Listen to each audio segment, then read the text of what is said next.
और आदिवासी महाकुंभ जो हमारा बेड़का है उस पर पधारे हुए तमाम आदिवासी समुदाय, हमारे गुरुजन, जो हमारे भक्त मंडली संघ के जो साधु संत है, उनको मैं जय गुरु महाराज जय जोहार बोलता हूँ। दूसरा, पूरे कैसे मध्य प्रदेश, गुजरात, महाराष्ट्र अर्थात आदिवासी पे उमड़ गया है, उनको भी हम लोग जय आदिवासी बोलते हैं। और हमारे बीच में कुछ जो आपका समुदाय है, जो अभी समुदाय आपका माइनॉरिटी समुदाय पे हुआ है, उनको भी हम लोग जय आदि जय बोलते हैं, जय सब बोलते हैं। साथियों, यहाँ का जो क्रम है, ये काम माँ बेड़का की जमीन के लिए नहीं है। थोड़ा सा आपको मैं ध्यान करना चाहूंगा। जो आपको पर्चा दिया गया था, उस पर्चे के अंदर 2-4 मुद्दे थे और हम लोग प्राय देखते आते हैं। 5वीं अनुसूची के अंतर्गत पैसा एक्ट का प्रावधान रखा है और उस पैसा एक्ट में हमारी रूढ़िगत ग्राम सभा का भी प्रावधान रखा है। जब हमारे गांव में पहले हमारे जो न्याय करते थे, काजीरा करते थे, तब पुलिस वाले हमारे गांव में नहीं आया करते थे, गांव का कमेटी न्याय करता था। आज वो परंपरा कहीं न कहीं पुलिस प्रशासन ने, राज्य सरकार ने और केंद्र सरकार ने खत्म कर दिया है। तो हम लोगों ने भी एक प्रण लिया है कि ये जो बेड़का है, इसके ऊपर आदिवासी धर्म परंपरा तो विकसित करनी ही करनी है, लेकिन यहाँ पे ट्राइबल ट्रेडिशनल कोड का भी यहाँ पे हमको निर्माण करना है। होकर वो है डूंगरपुर, बांसवाड़ा, प्रतापगढ़, उदयपुर, मध्य प्रदेश का आपका रतलाम, जाबुआ, अलीराजपुर, आपका गुजरात का दाहोद, पंचमहल, अमरोली और इसके आसपास का इलाका, जहाँ पे हर रोज छोटे-छोटे काजीरे होते हैं। अगर वहां से आपको निपटारा नहीं मिलता है, तो हम लोगों ने इसी जमीन पे आदिवासी हाई कोर्ट बनाने का फैसला लिया है। आदिवासी हाई कोर्ट मध्य प्रदेश के साथियों को भोपाल और जबलपुर नहीं जाना पड़ेगा, बेड़का में आना पड़ेगा। ये आप लोग चाहते कि नहीं चाहते? बेड़ेश्वर वाले आपके मध्य प्रदेश के साथी, गुजरात के साथियों को गांधीनगर नहीं जाना पड़ेगा, अहमदाबाद जाना पड़ेगा, बेड़का में आना होगा। और हमारे महाराष्ट्र के साथी है, उनको बॉम्बे नहीं जाना पड़ेगा। और राजस्थान के जो साथी है, जोधपुर और हम जयपुर पे गज-गज के थक गए हैं, लेकिन हमारे दिलों के ऊपर, हमारे आदिवासियों के ऊपर हिंदू विवाह अधिनियम के तहत तलाक नहीं मिलता। फिर भी आज पढ़े लिखे लोग वकीलों के चक्कर काट रहे हैं। अगर हमारे पाल की कमेटी और यहाँ पे आदिवासी हाई कोर्ट बन जाएगा, आदिवासी सुप्रीम कोर्ट बन जाएगा, तो दिल्ली वाली कोर्ट भी आपका कुछ नहीं बिगाड़ सकती, भोपाल वाली कोर्ट भी आपका कुछ नहीं बिगाड़ सकती। आपको न्याय यहाँ मिल सकता है। ये भी आदिवासी परिवार ने सोचा है। तो क्या गलत सोचा है? तो क्या आप लोग सारे यहाँ आदिवासी हाई कोर्ट बनाने के लिए तैयार हो नहीं हो? हाथ खड़े करके बताओ। पत्रकार कोई आया हो, जरा हाथ खड़े हैं, वो खींच के फोन कर देने अखबार में। इसीलिए इज्जत। और पुलिस वाले भाई भी, आपकी जाति यहाँ पे नहीं चलेगी। Indian penal code, IPC, CrPC, आपका जो हमारा 1860 है, वो सीधे तरीके से आदिवासियों पे लागू नहीं होता। राम प्रसाद जी ने भी विधानसभा में मुद्दा उठाया है, राजकुमार जी ने भी उठाया है, बाहर से लिख के आ गया है, नहीं वहां तो आदिवासियों का कानून चलता है। तो कहां चल रहा है आदिवासियों का कानून? आदिवासी पूछना चाहता है, किसको पूछना चाहता है? बांसवाड़ा के कलेक्टर को पूछना चाहता है, डूंगरपुर के कलेक्टर को पूछना चाहता है, प्रतापगढ़ के कलेक्टर को पूछना चाहता है, और उदयपुर सिरोही के कलेक्टर को पूछना चाहता है। भाई मुझे 10 मिनट दिए, आप लोग खड़े मत होइए, 10 मिनट दिए, मैं बीच में भूल जाता हूँ। तो हम लोग पूछना चाहते हैं उन लोगों से कि जबरन हमारे आदिवासियों को फंसाया जा रहा है। और ये जो आपका यहाँ जनसैलाब आया है, मैं उन जनसैलाब को निवेदन करना चाहता हूँ, मध्य प्रदेश के हमारे साथ आए हैं, जिसकी बात भवर जी बताएंगे, लेकिन मैं भी थोड़ा सा बताना चाहता हूँ। इलाके में पटेलिया, बिलाला, चारे, राठवा, ये लड़ाई वहां नहीं लड़नी है। हम लोग आदिवासी हैं, इसकी लड़ाई आपको लड़नी है। ये आप लोग छोड़ दीजिएगा, छोड़ दीजिए, आपको छोड़ देना होगा। हमें पूरे देश के आदिवासियों को लेना है, ये भीलों का मामला नहीं है। हम चाहते हैं सत्ता कौन हो, जितने भी हमारे आदिवासी हैं वो एक जात जमकर आए और आने वाले समय में जिस प्रकार से हमने बेड़ेश्वर में इस प्रकार का जो लाखों की संख्या में, हजारों की संख्या में आज का सम्मेलन किया है, मध्य प्रदेश के साथियों को मैं हाथ जोड़ के निवेदन करना चाहता हूँ कि आने वाले समय में उज्जैन के महाकालेश्वर जैसे भील की धरती पे भी हमको ऐसा सम्मेलन करना होगा। निवेदन करना चाहता हूँ, नाथू भील की धरती ओमकारेश्वर में भी आदिवासियों का सम्मेलन होना चाहिए। तो क्या यहाँ से लोग वहाँ जाने के लिए तैयार हो आप लोग? ये मध्य प्रदेश के सारे साथी आए हैं। तो एक बात और कहना चाहता हूँ, ये जो आपका बेड़गा है, ये हमारे भगत लोग पीछे जरा संस्था बना के वहाँ पे उस कुटिया में बैठे हुए हैं, लेकिन यहाँ की गंगी बुहरी सरकार, गूंगी बुबरे सरकार, आदि सरकार वहाँ लाइट नहीं देना चाहती, क्योंकि भील वहाँ नहीं बैठेगा और वहाँ पे गेट लगा दिया है। मैं सरकार को कहना चाहता हूँ तो तुम्हारा गेट लेके जाओ, तुम्हारे बाप की जमीन है क्या जो हमारे साधु संतों का वहां जाने से रोक रहे? कौन है गेट, किसने बनाया नालायक ने? महाराज जी आप लोग कल से तोड़ डालो इसको,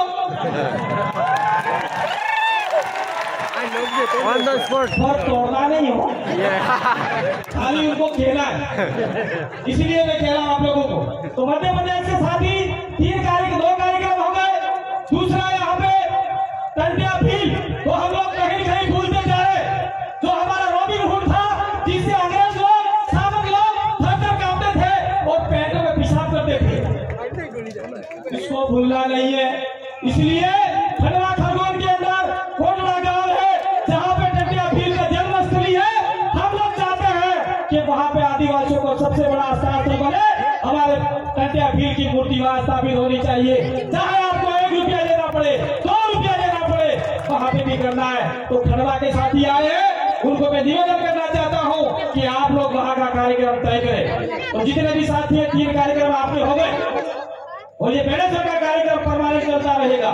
दूसरी बात, मैं नया समय जरा किसी का नहीं लेना चाहता हूँ, मैं इतना कहना चाह रहा हूँ कि मैं जैसे मंच पर चल रहा था, मुझे एक चिट्ठी पकड़ाई है हमारे कार्यकर्ताओं ने, कर्मचारियों ने। इस बात को हम लोग भूल गए हैं। कहा भाई भगत जी महाराज सुनो, कहा भाई भगत जी महाराज हमको क्या वेद शास्त्र फास्त्र हमको आते हैं क्या? क्या लिखा है संस्कृत में, क्या लिखा है हमको कोई लेना देना नहीं। और राजस्थान सरकार ने अभी जो आपका बांसवाड़ा में यूनिवर्सिटी बनी है, आदिवासी यूनिवर्सिटी, ट्राइबल यूनिवर्सिटी, उसके अंदर वेद विद्यापीठ की पढ़ाई चालू करवाई है। क्या आदिवासियों को भिखारी बनाना चाहते हो? क्या वेद विद्यापीठ वहाँ अगर यूनिवर्सिटी खोलनी है तो भीली भाषा का प्रयोग होना चाहिए, भीली बोली का यूनिवर्सिटी होना चाहिए, ये बात हम लोग कहना चाहते हैं। दूसरा, मैं आप लोगों को कहना चाह रहा हूँ कि अभी हम लोग कोई राजनीतिक बात नहीं करना चाह रहे, लेकिन अभी जो भील प्रदेश का इलाका है, मध्य भारत का इलाका है, इसके ऊपर आरएसएस की भी नजर है, नागपुर वाले लोग देख रहे हैं आपके ऊपर, बीजेपी की भी नजर है, कांग्रेस की भी नजर है। कभी यहाँ पे अशोक जी गहलोत या चाहे वसुंधरा राजे आदिवासी इलाके में काम आया करते थे और 2-4 सालों से रोज हेलीकॉप्टर उड़ा रहे। भाई क्यों फटफड़ा रहे मुझे समझ में नहीं आता, रोज हेलीकॉप्टर उड़ा रहे। दूसरी बात, अभी मानगढ़ के ऊपर 17 जुलाई को लाखों की संख्या में आदिवासी सड़क नहीं चला, हम लोग भी सड़क नहीं चले। अभी वहाँ पे क्या पता नरेंद्र भाई मोदी आ रहे होकर वहां में, कभी जब तक ये मुख्यमंत्री थे गुजरात के, तब तक तो मानगढ़ पर चढ़ने का उनका कभी पैर नहीं पड़ा, और आज मध्य भारत में आदिवासी एक हो रहा है। तो मानगढ़ से कहना जा रहा है, अखबारों में भी लिखा था कि 3 राज्यों को 4 राज्यों को यहाँ से संदेश देंगे कि बीजेपी सरकार एक बार फिर बनाओ। अब लोग घंटा ही बनवाना भाई, हमारा जंगल लूट लिया, हमारा जमीन लूट लिया। अभी प्रोफेसर साहब ने आपको बताया गए, इसलिए मेरा आपसे निवेदन है कि 2022 का जो गुजरात का चुनाव आ रहा है, मैं मंच से कोई राजनीतिक बात नहीं करना चाह रहा हूँ, प्रोफेसर साहब की आगे बात गुजरात के अंदर 27 सीटें हैं, उस 27 सीटों में प्योर आदिवासी, शुद्ध राज्य आदिवासी का डीएनए गांधीनगर जाना चाहिए। और हमारे दोनों एमएलए जो टेबल बजा के जो बात कही है, वो बात गुजरात में आदिवासियों को उठानी होगी। गलत बात है ये। दूसरी बात, मध्य प्रदेश के साथी आए हैं, हमारे राजस्थान से पहले आपका 4 महीने पहले चुनाव है, और मजबूर कर दो वहां पे कांग्रेस बीजेपी को। आपके बिना सरकार ही नहीं बना पाए, ये आप लोगों को सोचना होगा। और हमसे जितनी मदद हो सकेगी वक्ता के तौर पे, तारो मन से, डर तो हमारे पास नहीं है। आपके साथ में कंधे से कंधा मिला के लड़ाई लड़ने के लिए हम लोग आपके साथ में तैयार हैं। और दूसरी बात में इसी मामले की आपका बेड़गा की धरती पे जाके जाना चाह रहा हूँ। 1 तारीख को मामले के ऊपर हमारे देश के प्रधानमंत्री का बहुत बड़ा रैली है। अगर आप में आदिवासियों के प्रति कोई सच्ची श्रद्धा है, आदिवासियों का भला चाहते हैं, तो गुरु गोविंद यूनिवर्सिटी है, उसके अंदर सबसे ज्यादा आदिवासी प्रोफेसरों की भर्ती की जाए। एक भी प्रोफेसर आदिवासी नहीं है वहां पे, और नाम है ट्राइबल यूनिवर्सिटी, एक भी ट्राइबल नहीं है। दूसरा, मैं यहाँ से और मांग करना चाहता हूँ, मानगढ़ के ऊपर कि राष्ट्रीय स्मारक बना रहे। काय का राष्ट्रीय स्मारक? किस नाम का राष्ट्रीय स्मारक? जहाँ पे 1700-1500 भीलों ने अपने बलिदान दिए, इसलिए उस राष्ट्रीय स्मारक का नाम भील आदिवासी राष्ट्रीय स्मारक होना चाहिए। ये अगर करना चाहते हो तो आप लोग आइए। और पत्रकार महोदय, टीवी मीडिया महोदय, मैं निवेदन करना चाहता हूं, अगर मामले के अंदर किसी ने ट्राइबल, इंडिजिनस, आदिवासी को वनवासी या वनबंधु के नाम से पुकारा, तो आप लोग अपने अपने एसडीएम कार्यालय के बाहर पुतला जलाने के लिए तैयार हो जाना। पुतला जलाने के लिए सारा हम लोगों को बांदरों, फलों, टेढ़ों को कमर बांध दो सर, ये आपको कहना होगा। अब समय बहुत कम है, जरा नहीं बोलूंगा। वेद विद्यापीठ हो गया, सारा आपका हो गया सर हो। अब मैं अपनी बात को यही विराम दूंगा, क्योंकि बहुत सारे वक्ता हमारे मध्य प्रदेश के साथी आए हैं, महाराष्ट्र के साथी बैठे हुए हैं, बहनें बैठी हुई है, उनका समय मैं नहीं खोना चाहता। तो मैं एक नारा लगाऊंगा, आप थोड़ा सा भूखे प्यासे जो होंगे, मैं भी भूखा प्यासा हूँ। क्या नारा है? अरे मान रहे सम्मान रहे, मिल प्रदेश का नाम रहे। जरा जोर से, मान रहे सम्मान रहे, मिल प्रदेश का नाम रहे। जय जोहर का नारा है, भारत देश हमारा है। मान नहीं आओ भाई। जय जोहर का नारा है, भारत देश हमारा है। मैं एक बात और भूल गया था, मेरे साथियों ने कहा था दिनेश जी खानन ने कि बेलका की जो जमीन है उसके लिए हम तो लड़ाई लड़ रहे हैं, लेकिन यहाँ के जो महाराज है हम उसके विरोधी नहीं है। लेकिन हमें पता चला है कि गौ माता गौशाला के नाम से वहां पे बहुत सारी जमीन हड़प के बैठ गए हैं, और आदिवासियों की गाय रोडों के ऊपर मर रही है। तो भाई काहे की गौशाला? कब्जा करो उस जमीन के ऊपर, कोई गौशाला नहीं चाहिए। इसलिए कल से कब्जा मत करना, हम लोग अंतिम फैसला देंगे तो ही करना। बहुत बहुत धन्यवाद, आभार, जोहार, जय आदिवासी, जय भील प्रदेश।